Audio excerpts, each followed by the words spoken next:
포유 환율 연구소입니다. 오늘은 4월 18일 미국 현지 시간인데 미국 증시 관련 얘기입니다. 나스닥 100 같은 경우에는 약 보합 정도로 볼 수 있는데 특이한 점은 이제 엔비디아 주식인데 연중 52주죠. 52주 최고가를 돌파했고 그 다음에 목표가도 투자은행들이 상향 조정을 했어요. 330불로 상향 조정했는데 지금보다 20, 30% 정도 주가 상승 여력이 있다라는 얘기겠죠. 제가 앞전에 이제 엔비디아와 테슬라를 비교하면서 약 한 두 달 됐는지 모르겠는데 테슬라가 목표가에 지난해 고점에 도달하는 시간보다 엔비디아가 지난해 고점에 도달한 시간이 빠를 것이다 라는 얘기를 한 기억이 나는데 실제로 엔비디아가 지난해 고점에 거의 육박하고 있어요. 연말 기준 52주 기준으로는 이미 돌파를 해버렸고 지난해 고점이 아마 연초일 것 같은데 연초 대비하면 조금 한 20불 정도만 올라가면 지난해 고점이 안 될까 이래 싶네요. 그만큼 이제 우리가 투자 의사를 결정할 때 어떤 관점에서 어떤 점을 중시 여기고 투자 의사를 결정해야 되는지를 보여주는 사례가 아닌가도 싶어요. 포유환율연구소가 테슬라보다 엔비디아가 더 빠른 주가 상승을 얘기한 그 배경이기도 한데요. 결국은 수익성이 더 중요하다는 거예요. 성장성도 중요하지만은 그래서 이제 간밤에 엔비디아 목표가 상향 조정이 그리고 엔비디아 주가 상승 속도가 증시에 시사하는 바를 여러 가지 측면에서 한번 생각을 해봤어요. 한 7개 정도를 가지고 얘기할 수 있겠는데 국내에도 이제 AI 관련 기업이 많죠. 다수는 이제 한계 기업인데 또 정권 전문가들이 추천하는 종목들도 대부분 한계 기업이에요. 그 AI 관련 기업이지만은 어떻게 보면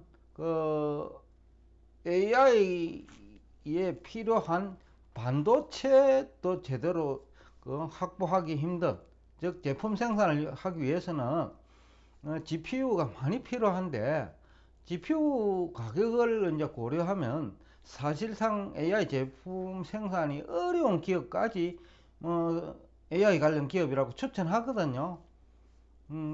그러니까 그런 기업에 투자를 하면 결국은 투자 손실 발생 확률이 높다라는 것을 이제 엔비디아 주가 상승이 얘기해 주지요. 그러니까 AI를 개발한 업체보다는 AI 개발에 필요한 반도체를 생산하는 기업이 더 매력적인 투자 기업이다라는 것을 보여주었죠.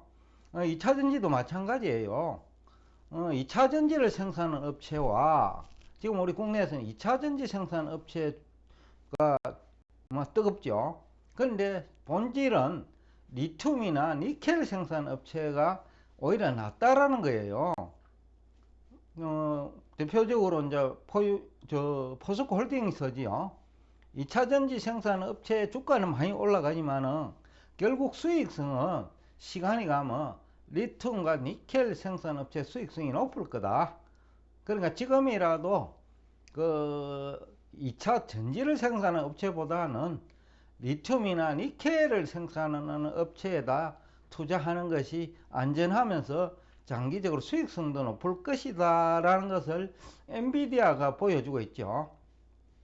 또 주식 투자자 입장에서 성장성을 선택할 것이냐 아니면 수익성을 선택할 것이냐인데 엔비디아 주식이 성장성보다는 수익성이 더 핵심이라고 하는 것을 언제 보여준 사례라고도 볼 수 있겠죠. 또 경제 전문가들은 대부분 기준금리를 중시하는데 그 엔비디아 사례를 통해서 시장금리가 상대적으로 더 중요하다는 것을 보여준 것으로 또 평가할 수도 있고요. 기준금리와 시장금리 중에서 실제 우리가 이용하는 금리는 시장금리니까요. 결국은 이제 국내 경제 전문가들이 헛다리 짚고 있다라는 얘기가 되겠죠. 포유 환율 연구소가 지난 3년 동안 기준금리 얘기를 거의 하지 않는 이유이기도 해요. 왜냐하면 기준금리가 올라도 시장금리 내릴 수 있고, 지난해 10월이 대표적이죠. 또 기준금리가 내려도 시장금리 오를 수 있어요.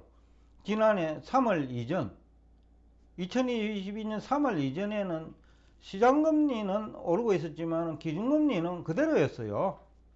그런데 또 주가는 지난해 초부터 시장금리를 반영해가지고 또 주가가 내렸고요. 그러니까 핵심을 바로 짚자라는 얘기예요. 또 경제학자들이나 경제 전문가들은 본원 통화를 중시하죠. 그런데 우리가 사용하는 통화는 총통화잖아요.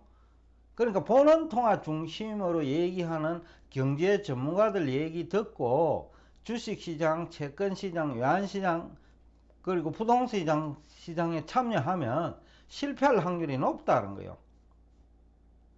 그래서 지난해 초 다수의 경제 전문가들이 부동산 관련해 가지고 무엇을 얘기했냐, 통화를 중시했죠. 그런데 통화보다 더 중요한 것은, 그것도 본원 통화였죠. 본원 통화보다 중요한 총통화고, 총통화보다 중요한 것은 부동산 시장의 경우에는 시장금리라는 거예요. 그러니까 더 중요한 것을 놓치는 경제 전문가들이 많거든요. 그러니까 경제학을 이해를 해야 되는데, 경제 이론을 암기한 경제학자나 경제 전문가들이 많기 때문에 다수가 부동산 시장에도 실패하고 주식 시장에도 실패하고 있는 거죠. 또 정권 전문가들 대부분이 성장성을 중시하고 있는데, 실제 엔비디아 사례를 통해서 수익성이 더 중요하다는 것을 또 우리가 알 수 있고요. 그러니까 우리 국내 경제 전문가들 얘기를 듣고 정시에 참여할 경우 실패할 확률이 아주 높다. 실제로 2022년 펀드 약 한 3천여 개가 마이너스 수익률이죠. 마이너스 수익률을 기록한 것도 수익성 아닌 성장성 중심으로 접근한 결과 엔비디아에도 실패하고, 그 다음에 다수 테마주 투자에도 실패했죠. 그 결과 펀드별로 보면 30% 손실이 난 펀드도 적지 않을 거예요. 그러니까 결국 우리가 핵심을 제대로 짚어야 결국 부동산, 주식, 채권, 그 다음에 원자재 시장에서 성공할 수 있다라는 것을 엔비디아 사례가 보여준 것이죠. 그 다음에 지금 정권 전문가들 그리고 투자자들 신사업 투자를 굉장히 중시해요. 아니면 MOU 체결을 굉장히 중시한다는 거예요. 그러니까 지금 2차전지와 관련해가 어디와 관련 MOU 체결했다. 이거 별 의미 없어요. 얼마나 수익성이 확보되느냐가 더 중요하다는 거야. 그러니까 수익성 중에서도 ROE, 우리 투자자 입장에서는 자기 자본 이익률이 배당하고 관련되어 있고, 그죠?